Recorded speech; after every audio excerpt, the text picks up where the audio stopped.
Do you like sports? Do you like art? What about science? Giraffes?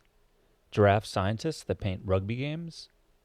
It's all available on Audible, the biggest audiobook site with the largest selection of audiobooks this side of the inner solar system. No need to use your boring old eyes anymore. The ears are the future, my friend. Why, you're using them right now. So check out Audible and get your listen on. Go to www.readlearnlivepodcast.com/audible to start your 30-day free trial today. What Grace receives is the wisdom from Prudence, which is to say, don't lead your life with such caution. Allow yourself to be open to risk and fundamentally to love.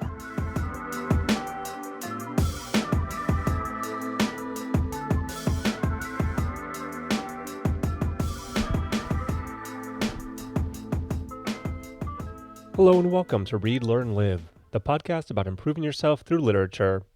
I'm your acclaimed host, John Monaster. I'd like to welcome you to episode 51, where middle age officially sets in.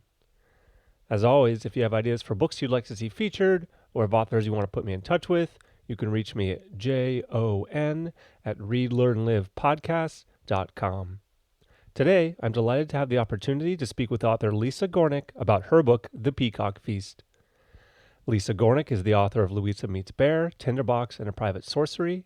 Her stories and essays have appeared widely, including in the New York Times, Prairie Schooner, Real Simple, Salon, Slate, and The Sun. She holds a BA from Princeton and a PhD in clinical psychology from Yale, and is on the faculty of the Columbia University Center for Psychoanalytic Training and Research. A longtime New Yorker, she lives in Manhattan with her family. I hope you enjoyed our conversation as much as I did. Hello, everyone, and welcome to the Read, Learn, Live podcast. My name is John Monaster. I'm your host. I am happy to be joined today by author Lisa Gornick. Lisa, say hello. Hi, John. I'm delighted to be here. Thanks, Lisa. I'm so excited to have you and to talk about your book, The Peacock Feast, because it was just this epic historical novel that spans generations and locations, and is so interesting and fascinating to get different perspectives on all the different things we're going to talk about. So I'm really excited, and it was really interesting for me to read that book, especially because it's not normally something that I would have picked up. And so I think I like that opportunity, and I was pleasantly surprised and glad that I did. So, but first, just so everyone is on the same kind of ground, could you just talk about what the book is all about? What's going on with the Peacock Feast? Well, this is a complicated book, as obviously you know, since you've read it. Yeah. And not till afterwards do I think I would have been able to say this, but it's really structured like a braid with 3 strands, each of which are told chronologically, and they ultimately plait together to form a kind of unitary story. So let me tell you about the 3 strands. The first strand, which is the one that the book really opens with and serves in a sense as the frame, begins on a Sunday afternoon in 2013 when Prudence O'Connor, who's 101 years old and was born on the Tiffany estate where her parents were a gardener and maid, answers the phone. And the phone rarely rings these days for her, both because almost everyone she knows is no longer alive, but also because, as she's observed in her walks, she's still a pretty hale 101 years old. The phone as a means of communication seems to have gone out of fashion. So it rings on this Sunday afternoon, and she does have a caregiver who comes 6 days a week, but not on Sundays. And the person on the other end of the line, identifies herself as Grace O'Connor. And she says, "I think I'm your great niece." And Prudence feels this moment of incredible shock as she realizes that Grace is the granddaughter of the brother with whom she'd lost touch. The whole family had lost touch when Grace was 11 years old, so now 90 years ago.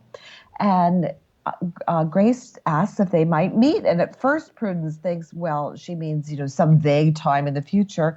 But then she says, well, I'm in New York. And Prudence begins to feel a kind of anxiety. She's in New York. That's where Prudence lives. And then she says, well, actually, I'm in the lobby of your building now.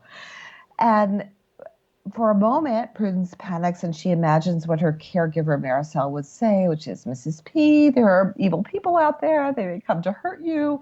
And she thinks, what the heck? I'm 101 years old. I'm in my final passage. What difference does it make? And then the upside of this is that she might meet the granddaughter of her brother. So Grace comes up and then begins what is a week-long encounter between them, a series of visits during which they tell each other the stories of their lives, but they also form this very powerful bond.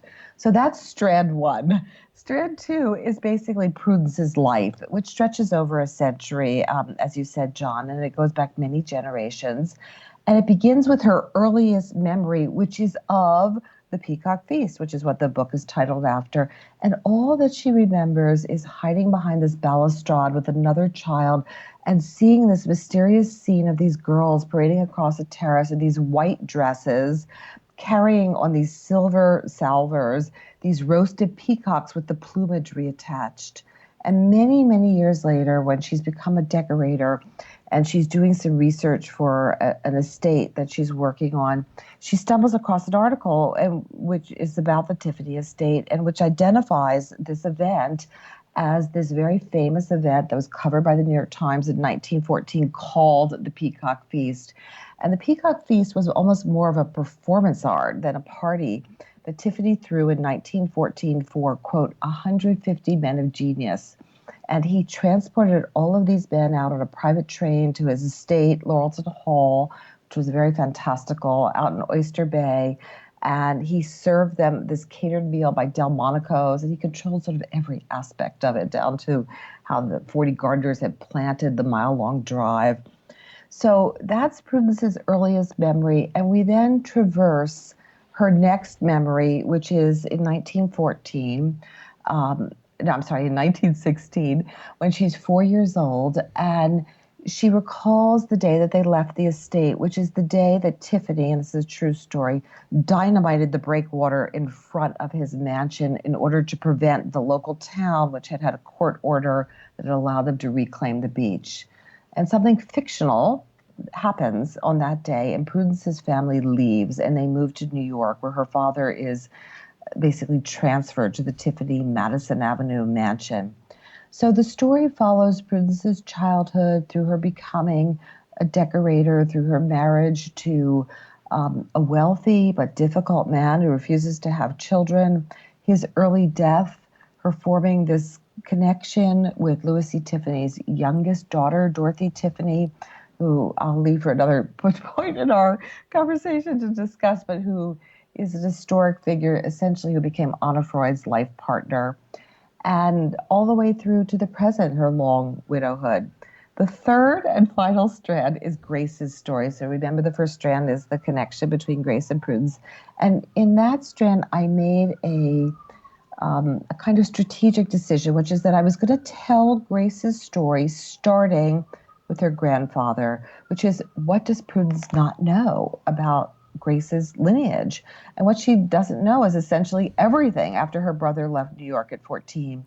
So that story begins in 1923 with Randall, who's Prudence's brother, stowing away on a train. He goes to San Francisco. He knows one boy in San Francisco, a boy he'd been a newsie with, and that kid has a job at a florist shop, basically just sweeping up. And Randall ends up being employed there as well, and he has a kind of meteoric rise in this florist shop, and then he ultimately opens his own florist shop. And he marries a woman who is essentially amongst the clientele for this shop. And they have one child, Leo, who's Grace's father. And Leo's born in 1948. And he comes of age in right before the Summer of Love in San Francisco, when all of San Francisco suddenly changes from this small town to being this sanctuary for lost souls from all over the country. And Leo gets caught up in that, and he takes away with a runaway from Texas. And the two of them move to a commune in Northern California, and that is where Grace is born in 1970 with her twin brother, Garcia. And they end up being raised by her grandfather, Randall. So I think that gives you a sense of the three strands and the kind of the Yeah. scale of the history. Yeah, exactly. There's a lot happening and a lot of moving parts and different characters, and I think you do a great job of kind of weaving them all together. I like the braid metaphor. Thank Um, you. yeah, yeah. So I like to get started with a little bit of a step back and to think a little bit about the creative process before we kind of really dive into the book. And so, just first off, at a very high level, what's your writing process? How did you go from the idea of the book to finishing it from a broad stroke?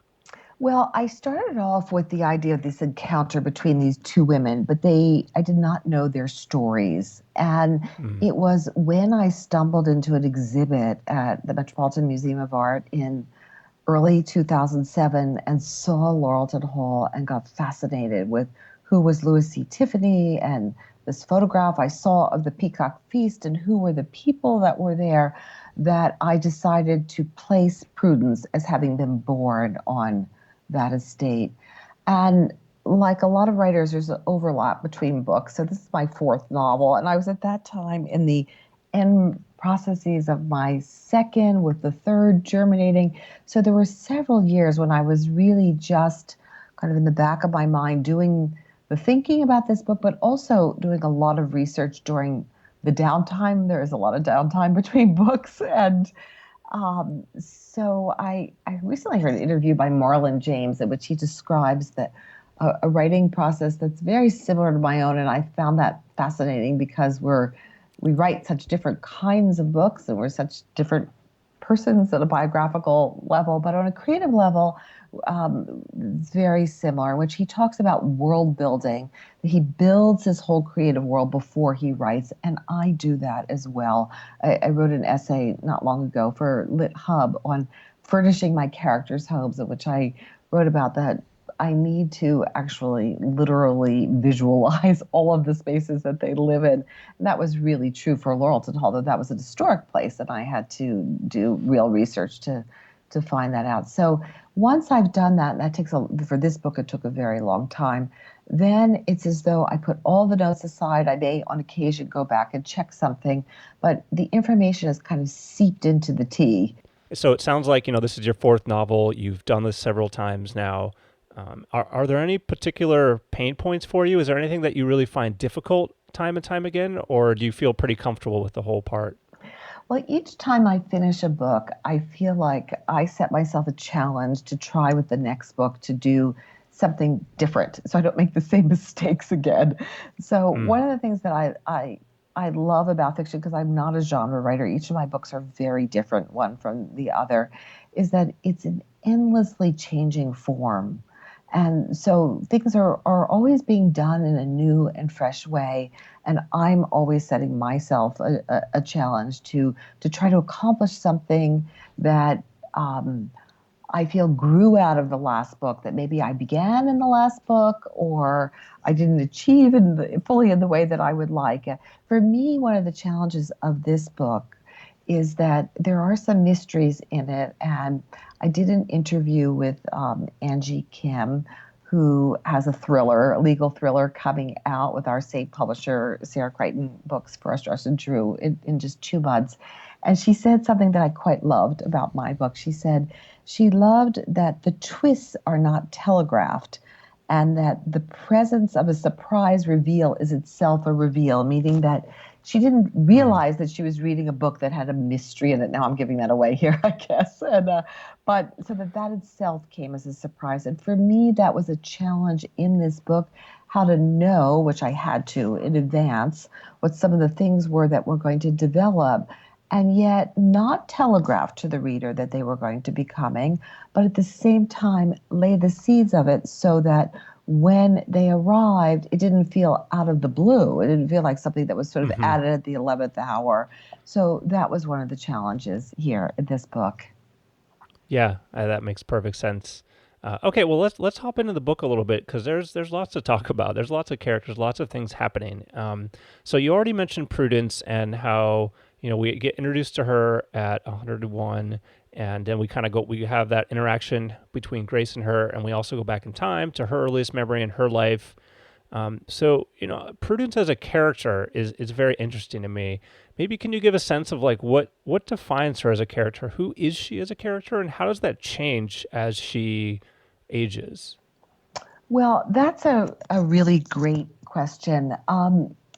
Prudence is first defined, I would say, by class. She's born the daughter of a gardener and maid who are peremptorily moved from their home when she's 14, and they are resettled in New York. And some of her earliest memories, aside from Laurelton Hall, where she remembers their last day, and the Peacock Feast, are also of visiting her father after school, where he is sort of the interior gardener in the Tiffany Madison Avenue mansion, and being aware of the whole class system of what's going on in that mansion.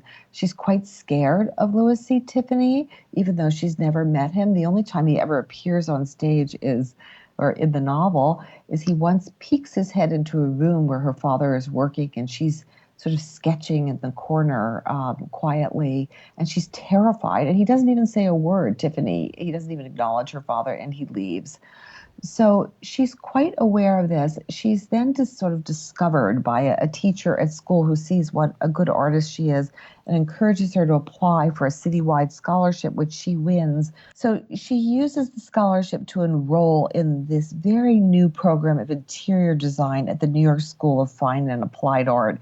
And she chooses interior design because she has the correct um, supposition that that will allow her to get a job, and she's going to have to make a living. She's not going to be able to become a painter, and this is a very new career path. And she's one of the first graduates, and she ends up, because she's quite talented, and also there's a teacher there who likes her and who knows that she desperately really needs a job, going to work for Harriet Masters, who's part of this new cadre of lady designers.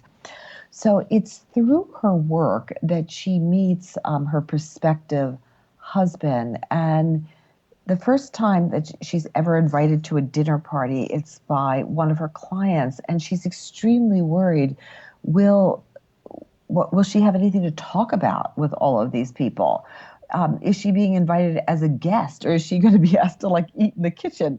She just doesn't really know what her status is. Once she gets married to Carlton, she becomes part of his social circle, but in a way she remains kind of cowed by him.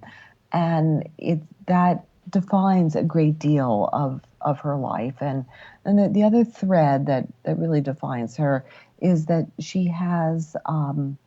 she's experienced something early in her life that has left her very afraid of forming a close, intimate bond. So, in a sense, Carlton, who for his own reasons doesn't want to have children and keeps a kind of chilly distance between them, it actually, in a way, suits Prudence's psychological makeup as well. Hmm. Yeah, I think that's a great way to explain a very complicated character.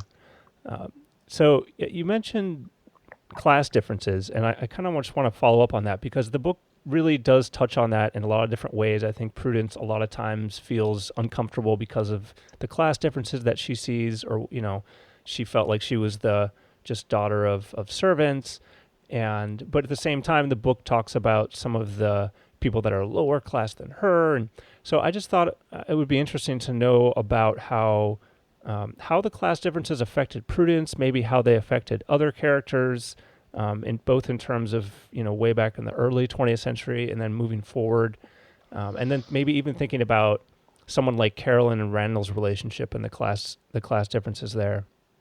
Well, to start with Carolyn and Randall, Carolyn feels utterly boxed in by her class situation. Carolyn is the woman that Randall marries, and she's grown up in a very wealthy blue blood family that's originally come from the South and made their money through slavery and through cotton, and she feels as though her life choices are utterly constrained by the expectations of her mother, and she's sort of foisted off on this awful third or fourth cousin who she only escapes marrying because he dies in World War II. He's a pilot and he's shot down, and thank God for her. She falls in love with Randall because of who Randall is. She sees what a talented, hardworking, empathic, good soul he is. And her father recognizes that she deserves a man like this. She deserves a good man like this. Her mother tries to bully her into not marrying him, but she refuses to be cowed. And they have a very happy, but unfortunately too brief marriage because of her early death. Mm. Yeah, and yeah, like you mentioned, so Carolyn got sick and kind of knew she was going to die, and there was a really interesting scene in the book where she had this conversation with Leo, and she specifically said, she sort of explained that no one can really know what it means to die until they're about to die, and even then, only if they're not too scared. And I found that really poignant and moving. And I was wondering if you could maybe further explain, like, what exactly she meant by that. Well, Leo is 8 when she has this conversation with him. And at the time, Randall, her husband, is so devastated by her looming impending death, that he basically cannot talk with her about it. But she wants to prepare her son for her dying. She doesn't want him to be scared when she dies. She doesn't want him to stop living. And she also wants certain things to happen. She doesn't want him sitting around watching all the adults cry. He says, I want to be there with you when you die. And she says, there's no way I'm going to know when I die. And that's the worst thing for you. You're a boy. You need to be in school. You need to be out running around with your friends. And more than that, she tries to explain to him, even though he's so young, that there's a way that she can continue to live on inside of her. And she explains to him that he already knows what she would say about things. And she says to him, do you remember when you didn't want to eat a raspberry because you thought it would look like you thought it was a gross bug? And what did I say? And he says, you said, just try it. And she said, you could remember things like that. And I can continue to kind of talk to you in your head. And then she says, and something even kind of more wondrous is going to happen, that there are things that you don't even want to ask me about now, but they're going to come soon, like about girls and like what kind of work you're going to want to have. And when that comes, you could imagine the conversations we would have in your head. And Leo, for complicated reasons, kind of shuts off that channel when he gets to be 15, and it weighs very heavily on him. Yeah, I think that's an interesting point, and I really felt as if there was kind of an aura of quiet resignation that pervades many of these characters, including Leo. When Leo is about to surf for the first time, he kind of realizes he doesn't quite care enough about living to really give up surfing. Prudence tells Grace she doesn't need a medical alert set up. After Grace suggests it, because she's already kind of past her due date. I was just curious if why that was, how that happens to people, and why that seemingly happened to the characters here. Well, I don't really see it as quiet resignation. Ooh, okay. So I think for Leo, who, when this happens, the surfing episode happens when he's 16, 15 to 16, he's a teen, and I think teenagers are wired to take risks. So in a strange way, he's actually saying kind of the opposite. He's saying, I'm not going to allow fear to prevent me from doing things. His father has forbidden him to go in the water and to swim for reasons I'm not going to reveal at this point. And he is taken by these friends to surf, and it turns out he's a natural surfer. And he realizes that he wants the thrill. He wants that feeling of being that alive, that he's not willing to be prudent. And I'm using that word purposefully because it's something that Prudence herself comes to grapple with, that she's been too prudent in her life. She's been too careful in her life. But for Hmm. Prudence at 101, it's totally different than for a teenage boy. There, she is saying essentially, I'm not afraid of death. I'm 101. I am going to die relatively soon, and there's no reason to put in uh, extraordinary measures to prevent that. So in both cases, I see that in a sense as they're both having a kind of appetite for living that they don't want to be squashed by undue caution. So Leo turned out to be a very kind character.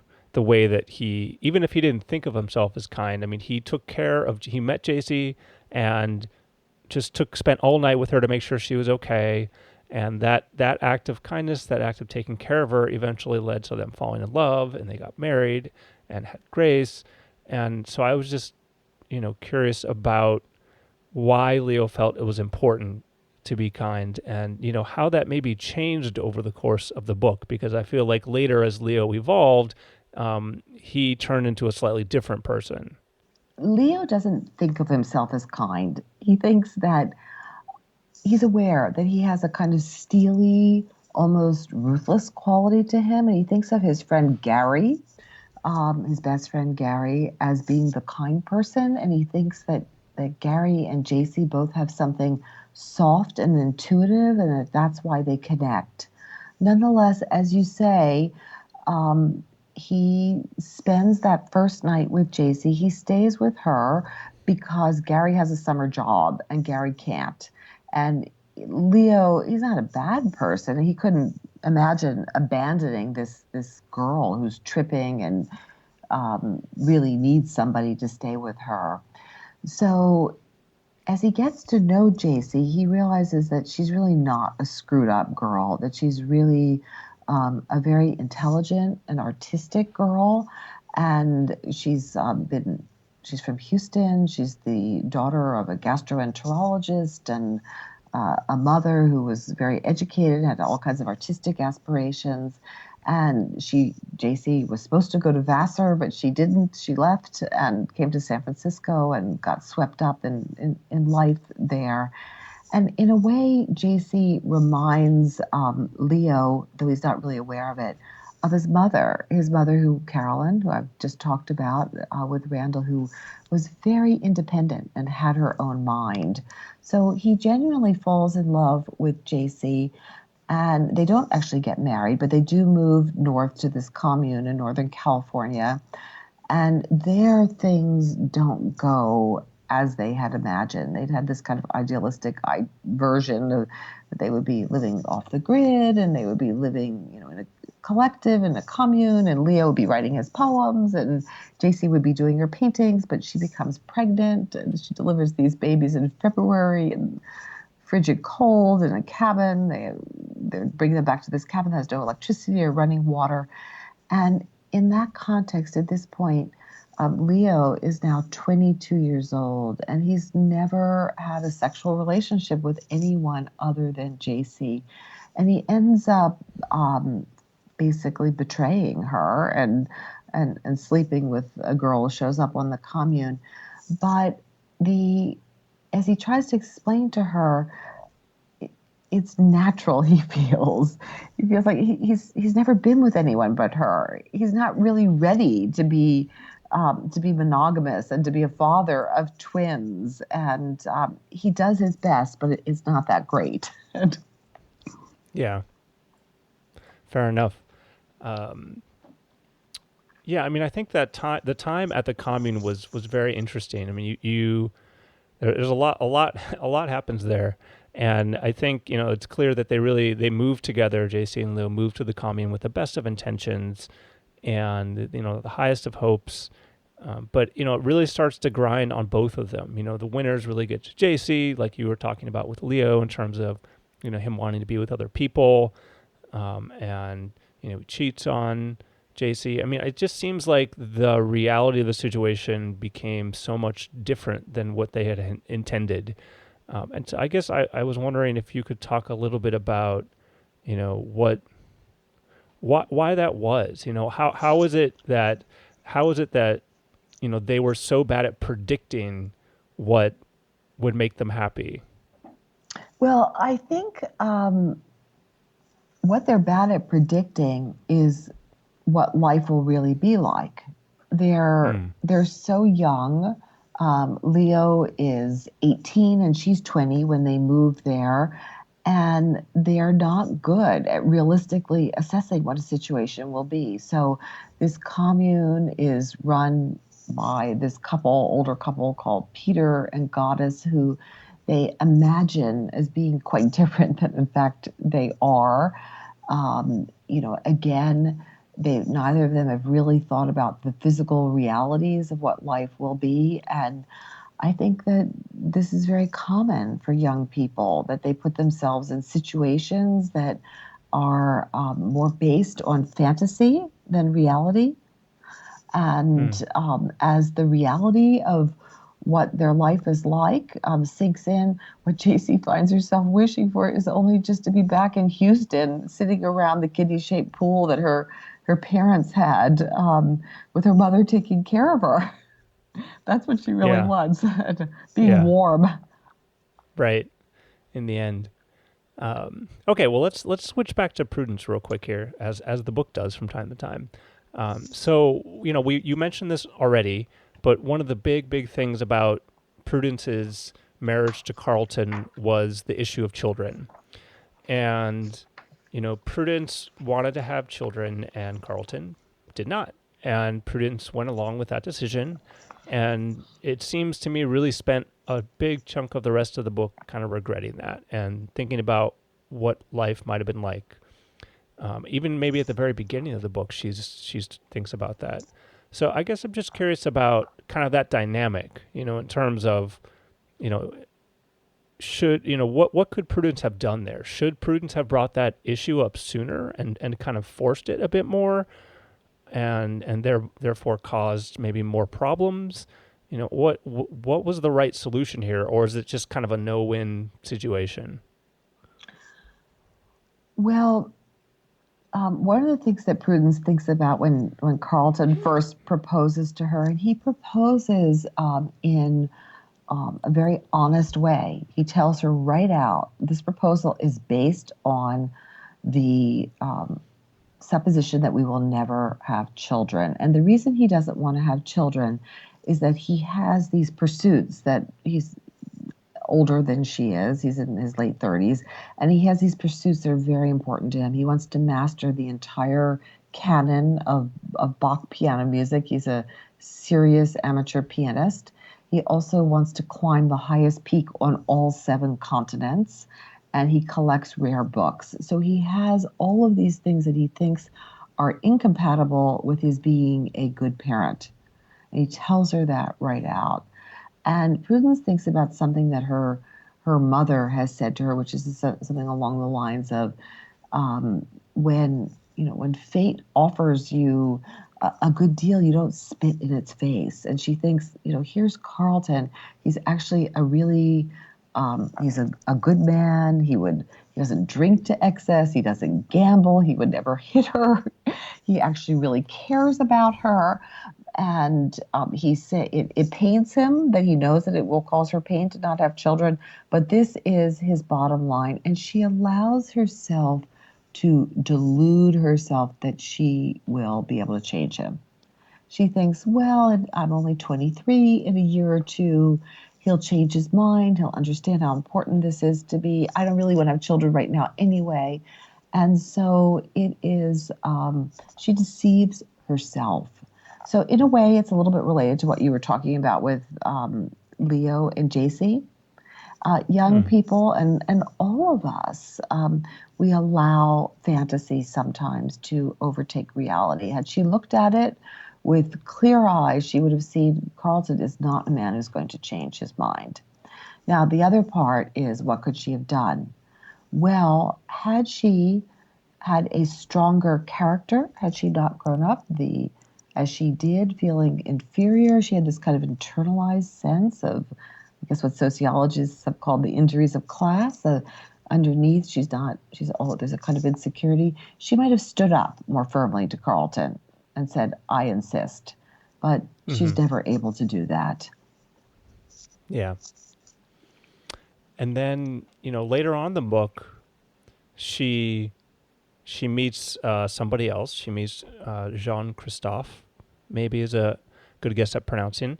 But she feels like it was the first time that she had ever really fallen in love. And I'm curious to know about, how that is different than what we had just been talking about, and then interestingly, when that happens, she then eventually kind of turns him down. She kind of comes to this realization that, okay, wait, there's someone that I'm actually falling in love with, and and then she kind of rejects him. And I'm just wondering, what was going through her mind? How did she go from that one extreme to the other? And, and where did that lead? I think what, first of all, just to clarify for our listeners, this is not a betrayal of Carlton. Carlton has died when, and it's several years after his death that she meets Jean Christophe, and he is offering her not only marriage but this very rich family life. He's widowed himself, and he has these two beautiful daughters who are really kind of desperate for Prudence to become their stepmother. So she would have had not only a loving husband, but these children, and he's part of this French family that lives in the south of France, and they're very close and intimate. And it's the first time that she has to grapple with that maybe there'd been a reason why she'd married a man like Carlton. Maybe she had needed to keep a certain kind of emotional distance because she becomes terrified. And she doesn't really turn him down in a conscious way. She just sort of says, well, let's see, you can come with the girls to visit me in New York, and we just have to take it a little bit more slowly. And he understands immediately and intuitively that she's never going to be able to come be his wife and join his family.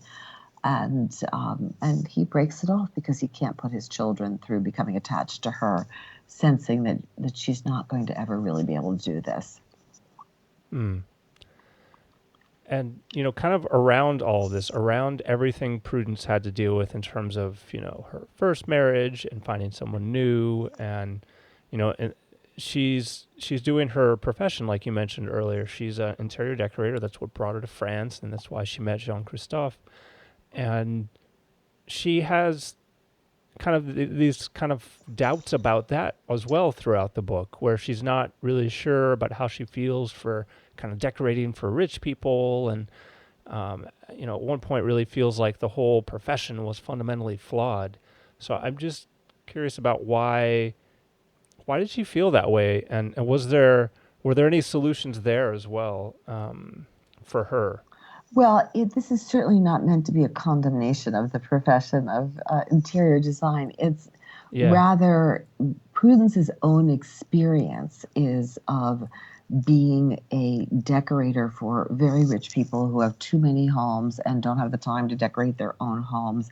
And in particular, the woman who she works for and goes to France with, for whom the only agenda really is to buy things that are signifiers of her wealth.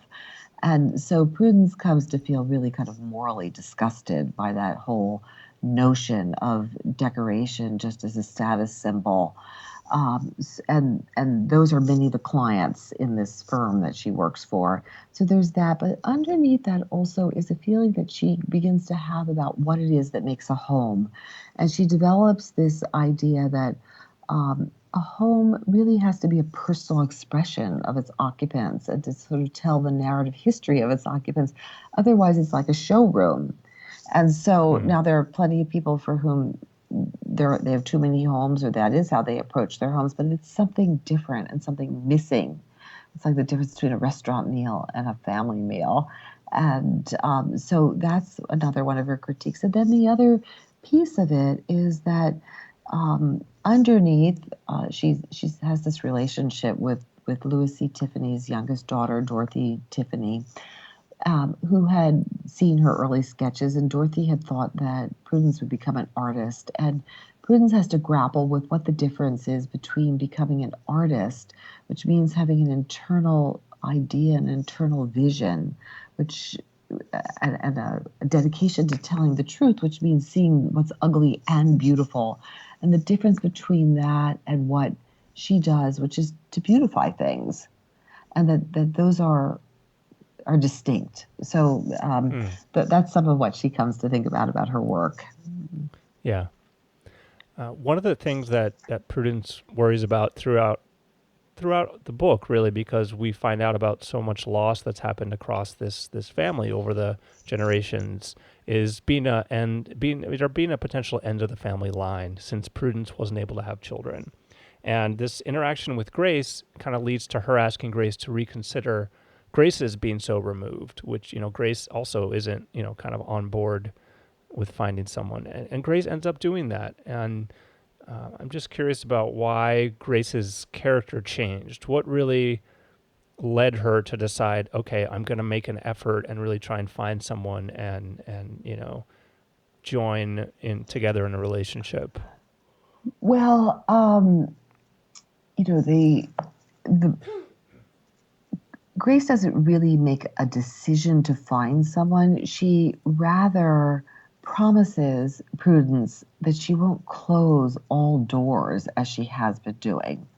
So she allows herself to be open to an opportunity that's been kind of lurking throughout the week that she and Prudence spend together. Prudence senses this opportunity that's lurking in the background for Grace, and asks her to allow herself to consider it.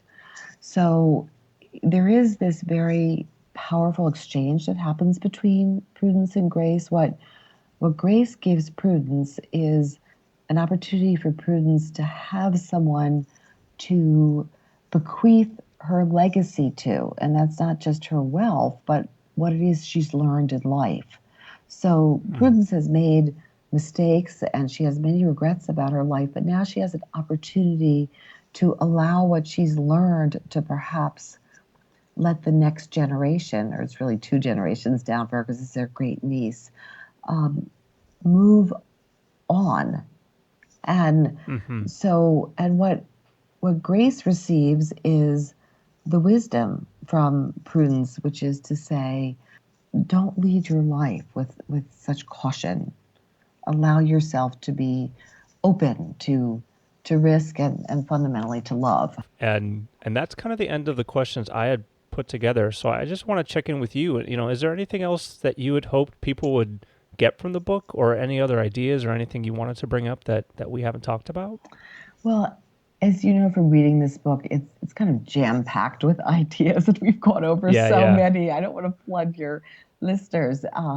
So I think we've talked about enough for people to know whether this is a book that's the book for them to read. And I'm a strong believer that every book needs to find its right audience, and even when you find its right audience, it has to be read at the right time. So I never really press my books on people, but I think they'll have heard enough from our conversation to know if there's something in here that might sing to them. Fair enough. But and at this point, you've written 4 books. Do you feel like this is something you want to continue doing, and you have other books you're working on, or kind of what else creatively do you feel like is a next step for you? Well, I am a novelist, and I'm going to keep writing novels. And I have really fallen in love with the novel as a form. I read voraciously. I'm several drafts into a new book. And with each book, as I said, I set myself a different kind of challenge artistically, and I don't really like to talk about the content of the book while I'm working on it, but I will say that the one of the things that I'm working on in this new book is compression. The Peacock Feast has, as you said, spans a century, and it tells a lot of complicated stories. This new book is much more compressed. It takes place in a day, and it's much Mm. shorter. Wow. That's a wonderful challenge to set for yourself. Thank you. That's really exciting. I like that. Okay, well, I'm looking forward to that already. Cool. All right, well, let's do a little thunder round, and we'll call it a day. Sound Okay, good? sounds good. Okay. All right, so you ready? What is your favorite food and or drink? Oh, that's such a fun question. A friend of mine recently emailed me, and she was about to go out to dinner with an editor who has a lot of cookbook celebrity writers. And she said, "Oh, this is so lost on me. I am so not a foodie." And the truth is, I'm really not a foodie either. Not that I don't love good food, Right. but I'm perfectly happy to have an apple for some dinners Right? or a tuna fish salad. But the thing that I most love and I could not live without is coffee. I adore Ooh, coffee, and I'm drinking it now as we talk, and that's my real passion. fair enough. That's shared by many, so not a worry. Okay, well, where's one of your favorite places you've ever been? Well, I wrote this essay some years ago that I am not a travel writer, but I am a writer traveler. So Mm, I often go places that are connected to something I'm working on. I don't really like to travel to cross things off a bucket list. And I really abhor going to tourist places. I'm always trying to go somewhere where I feel like I'm getting a real sense of how people live. So some of the most memorable places for me are not necessarily the most beautiful, but they were the most eye-opening. One was the landlocked city of Iquitos, which is in Peru, in the northern part of Peru, not Iquitos with an E, that's in Ecuador. hmm. And it's on the Amazon, and you could only get there by airplane or by boat. And it's a bit like being in Bangkok. It's just this whole other world. And we took a boat up the Amazon, which is just physically, because of the way the water rises and falls, and the fact that there's still indigenous people living along the banks of the river, was very, very new for me and eye opening. I also love the tiny little villages that are in the Pyrenees, down towards Spain, where many people seem to have kind of shed identities that are living kind of hidden. And I've been to the Sahara in between Morocco and Algeria, and I loved that too. Ah, okay. I was actually in Morocco last year, um, but those all sound wonderful. All right, last question. If you could wave a magic wand and change any one thing, what would it be and why? Well, John, having listened to some of your interviews with other authors, I know these days a lot of people said the 2016 election. And of course, I would say that too. But I think I would try to step back and say something broader, that we could prioritize compassion over competition, that no one Hmm. would want to wear, as our First Lady has, a $51,000 jacket when there are people who don't even have clean water. And that we'd be appalled at a preschool where one child gets 200 goldfish and the other 15 have to share one. And so I wish that we could open our eyes and not be willing to live that way any longer. Okay, fair enough. Thank you. That's a very thoughtful answer. Okay, well the book is The Peacock Feast, and like Lisa said, at this point, I think you should know about whether or not you should read it. I would recommend it. I found it very eye opening and interesting. But Lisa Gornick, thank you so much for joining me. Thank you, John, for having me. It's been really a pleasure. Thanks so much for listening to this episode of Read, Learn, Live. If you liked it, tell a friend and subscribe on iTunes and Google Play. If you hated it, tell a friend and subscribe on iTunes and Google Play. And so it goes.